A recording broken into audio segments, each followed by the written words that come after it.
भक्तिमय भजन सुनने के लिए सब्सक्राइब करें हमारा YouTube चैनल भक्ति गंगा। नई वीडियोस देखने के लिए बेल आइकन पर क्लिक करें। छठ पूजा व्रत कथा एवं पूजन विधि। छठ व्रत भगवान सूर्य देव और षष्ठी देवी को समर्पित एक विशेष पर्व है। ये पर्व भारत के कई हिस्सों में मनाया जाता है।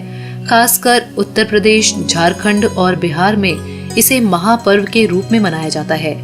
शुद्धता, स्वच्छता और पवित्रता के साथ मनाया जाने वाला यह पर्व आदिकाल से मनाया जा रहा है। छठ व्रत में छठी माता की पूजा होती है और उनसे संतान की रक्षा का वर मांगा जाता है। कार्तिक मास के शुक्ल पक्ष की षष्ठी तिथि को मनाए जाने वाले छठ व्रत का वर्णन भविष्य पुराण में सूर्य षष्ठी के रूप में है। हालांकि लोक मान्यताओं के अनुसार सूर्य षष्ठी या छठ व्रत की शुरुआत रामायण काल से हुई थी। इस व्रत को सीता माता सहित द्वापर युग में द्रौपदी ने भी किया था। छठ पूजा व्रत कथा। छठ पूजा से संबंधित पौराणिक कथा के अनुसार प्रियव्रत नाम के एक राजा थे। उनकी पत्नी का नाम मालिनी था, परंतु दोनों की कोई संतान न थी। इस बात से राजा और उसकी पत्नी बहुत दुखी रहते थे। उन्होंने एक दिन संतान प्राप्ति की इच्छा से महर्षि कश्यप द्वारा पुत्रेष्टि यज्ञ करवाया। इस यज्ञ के फल स्वरूप रानी गर्भवती हो गई। 9 महीने बाद संतान सुख को प्राप्त करने का समय आया तो रानी को मरा हुआ पुत्र प्राप्त हुआ। इस बात का पता चलने पर राजा को बहुत दुख हुआ।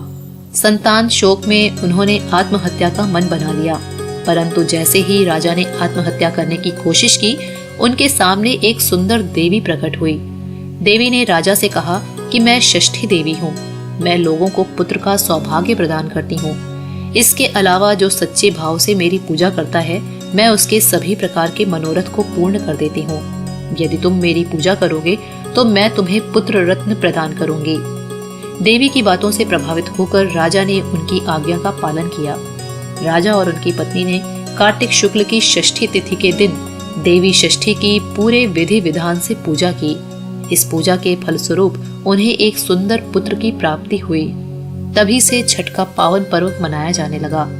छठ व्रत के संदर्भ में एक अन्य कथा के अनुसार जब पांडव अपना सारा राजपाट जुए में हार गए, तब द्रौपदी ने छठ व्रत रखा। इस व्रत के प्रभाव से उसकी मनोकामनाएं पूरी हुई तथा पांडवों को राजपाट वापस मिल गया। छठ पूजा का महत्व। भगवान सूर्य, जिन्हें आदित्य भी कहा जाता है, वास्तव में एकमात्र प्रत्यक्ष देवता हैं। इनकी रोशनी से ही प्रकृति में जीवन चक्र चलता है। इनकी किरणों से ही धरती में प्राण का संचार होता है और फल, फूल, अनाज, अंड और शुक्र का निर्माण होता है। यही वर्षा का आकर्षण करते हैं और ऋतु चक्र को चलाते हैं। भगवान सूर्य की इस अपार कृपा के लिए श्रद्धा पूर्वक समर्पण और पूजा उनके प्रति कृतज्ञता को दर्शाता है। सूर्य षष्ठी या छठ व्रत इन्हीं आदित्य सूर्य भगवान को समर्पित है। इस महापर्व में सूर्य नारायण के साथ देवी षष्ठी की पूजा भी होती है। इस पर्व के विषय में मान्यता यह है कि जो षष्ठी माता और सूर्य देव से इस दिन मांगा जाता है, वो इच्छा पूरी होती है। छठ पूजा व्रत विधि। भगवान सूर्य देव और षष्ठी माता को समर्पित यह त्योहार पूरी सादगी, स्वच्छता और समर्पण से मनाया जाता है। इस व्रत को स्त्री और पुरुष दोनों ही समान रूप से करते हैं। छठ व्रत 4 दिनों तक चलता है। व्रत के पहले दिन यानी कि कार्तिक शुक्ल चतुर्थी को नहाए खाए होता है, जिसमें व्रती आत्म शुद्धि हेतु केवल अरवा खाते हैं। कार्तिक शुक्ल पंचमी के दिन लोहंडा और खरना होता है, यानी स्नान करके पूजा पाठ करके संध्या काल में गुड़ और नए चावल से खीर बनाकर फल और मिष्ठान से छठी माता की पूजा की जाती है। फिर व्रत करने वाली कुमारी कन्याओं को एवं ब्राह्मणों को भोजन करवाकर इसी खीर को प्रसाद के तौर पर खाते हैं। कार्तिक शुक्ल षष्ठी के दिन घर में पवित्रता एवं शुद्धता के साथ उत्तम पकवान बनाए जाते हैं। संध्या के समय पकवानों को बड़े बड़े बांस के डालों में भरकर जलाशय के निकट यानी नदी, तालाब, सरोवर पर ले जाया जाता है। इन जलाशयों में ईख का घर बनाकर उन पर दिया जलाया जाता है। व्रत करने वाले जल में स्नान कर इन डालों को उठाकर डूबते सूर्य एवं षष्ठी माता को अर्घ्य देते हैं। सूर्यास्त के पश्चात लोग अपने अपने घर वापस आ जाते हैं। रात भर जागरण किया जाता है।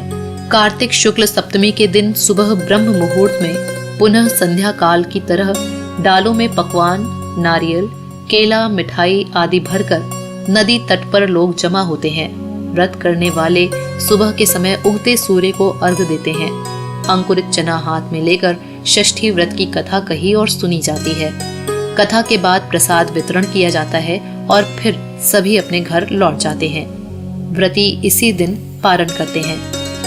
इस पर्व से जुड़ी एक विशेष परंपरा के अनुसार जब छठ पूजा में मांगी हुई कोई इच्छा पूरी हो जाती है तो इच्छा पूरी होने पर बहुत से लोग सूर्य देव को दंडवत प्रणाम करते हैं। सूर्य को दंडवत प्रणाम करने की विधि बहुत ही कठिन होती है। लोग अपने घर में कुल देवी या देवता को प्रणाम कर नदी तट तक दंड देते हुए जाते हैं। दंड की प्रक्रिया इस प्रकार से है कि पहले सीधे खड़े होकर सूर्य देव को प्रणाम किया जाता है, फिर पेट की ओर से जमीन पर लेटकर दाहिने हाथ से जमीन पर एक रेखा खींची जाती है। यही प्रक्रिया नदी तट तक पहुंचने तक बार बार दोहराई जाती है। छठ पूजा करने वाले व्रती को कई कड़े नियमों का पालन करना पड़ता है, जैसे कि इसमें स्वच्छ एवं नए कपड़े पहने जाते हैं जिसमें सिलाई ना हो। महिलाएं साड़ी और पुरुष धोती पहन सकते हैं। इन 4 दिनों में व्रत करने वाला धरती पर सोता है, जिसके लिए कंबल और चटाई का प्रयोग कर सकता है। इन दिनों घर में प्याज, लहसुन और मांस का प्रयोग वर्जित होता है।